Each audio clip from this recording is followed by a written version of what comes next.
ngicacisa nje ngokufishane. I-MK Labour Desk uphiko olunye lomkhonto olu-approviwe.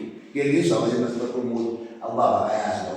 Olu-approve umsholozi Gedleyihlekisa ukuthi lube khona emkhondweni uku-assista abasebenzi. Siba-assista kanjani abasebenzi njenge-MK Labour Desk? Kunabasebenzi la abaxoshwa bengenayo i-union. Kunabasebenzi la abaxoshwa kungafanele bangayitholi izinto zabo umkhonto ungakafiki. Abantu abakwabo lokwathiwa sebesebenza nje o-20 years kwathiwa hambani kahle ekhaya siyanithresh sonithumelela imali elilandela. Ayibuyanga lezo imali elilandela. Umkhonto ubheke kakhulu ama-unfair labor practice, ama-unfair dismissal, exploitation in the workplace. Sikhuluma ke la ngani Basic Condition of Employment Act 65 of 1975. Siphinde sizokhuluma ngani nge-basic condition of employment, labor relations ne-basic condition of employment. Lezi zinto ke makomredi, why kufanele siyi-champion team? Because abasebenzi eSouth Africa banemithetho eqondile eminye isize yamanipulatewa enetwork ukuthi abaqashi babonakale bene-upper hand kubasebenzi. Uthola ukuthi abasebenzi ama-hours abakhokhelwa ngendlela, ama-hours ane-minimum wage, ama-hours ane-collective. Out of the minimum wage there is a collective agreement of each and every bargaining council that we have.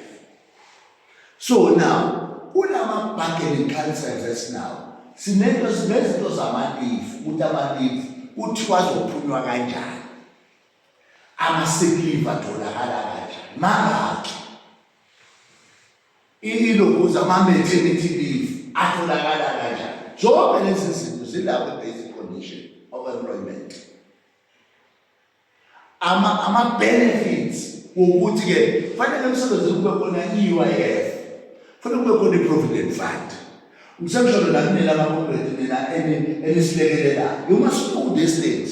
Ngoba uma ungena enkampanini kufanele ube knowledgeable ngalezi zinto okuyizona esidila nazo ku-day to day. Ukuthi uma si-approacha inkampani, mangena nje la angisho nje kwa la esikoleni. Into yokuqala fanele la esikoleni ubuze ukuthi othisha babona kanjani. Yazi abantu ukubona othisha barotshwa. So kade babekhala akekho basona. Ama-clerk la esikoleni uzothola ukuthi awayiboni i-minimum wage. Whereas ugovernment uyena muntu onjani oholda a responsibility, nokuyena onjani okuyena ochampiona into yani ye-minimum wage. Elinye basuka nge-network so sikhuluma ngohulumeni nosomabhizinisi nama-unions. And makomredi mkhumbule ama-unions, yabona ama-unions konke layina i-bargaining council yakhiwa ama-union, imithetho yama-union lawa nenenwajoyinile yiwona lawa akumthetho wama-bargaining council akha ne-collective agreement ekufanele ngabe njani iyagcinwa abaqashi ngoba isuke ihlanganise i-bargaining council yakhiwa umqashi, union, umqashi ne-union, i-major union, yabo iyona eyakha i-bargaining council. Kusho une-threshold la ukuthi ukuze ube ne-seat e-bargaining council kufanele ube nani, ube nama-member amangaki, then usuyakwazi ukwakha a-seat. The more abasebenzi bengena, the more ikhula umthamo wokwakha ama-seat kwi-bargaining council. Kwi-bargaining council bayakwazi ukumanipulata, i-bargaining council iyakwazi ukumanipulata abasebenzi kanjani na khona ama-unions angasajoyinwa ngabasebenzi asefika nomqashi ukuze kwi-bargaining council umqashi ehlalene abahele yokuthi uyazi ukuthi uma wena ngajoyinisa abantu itoko noma umsebenzi ngabhalisa i-union yakho kushuthi wena unawo amandla ngaphezu kwalo ngoba mina ngenzani engikufidayo. So that's how it goes. So nina bafowethu njengoba sila la iyona umsebenzi lo wani we-MK Labour Desk. I-MK Labour Desk isikhathi sisungula ngo-September sisungulele bazo waphela ukhetho then almost ngo-July to August 2020 June. Sayisungula maqede sabona into esasiyi-experience kwilokuze kwi-MK Labour Desk. Sayisibona ukuthi uma usudila nabasebenzi njengoba mhlawumbe ngathiwa ngidila nalabafowethu uzothola ukuthi njenge-MK Labour Desk you are not mandated to enter ku-CCMA ku-bargaining council. Yebo usuka sudilile wayilungisa iy'nkinga zakho usuhlulwa yinto eyodwa manje ukufaka i-case kuphi e-bargaining council base-CCMA noma e-Labour Court. Kwadinga ukuthi sihambe futhi siyoqala phansi siyokurejista i-union yabo okuyiyona ezothi silwa njenge-MK Labour Desk.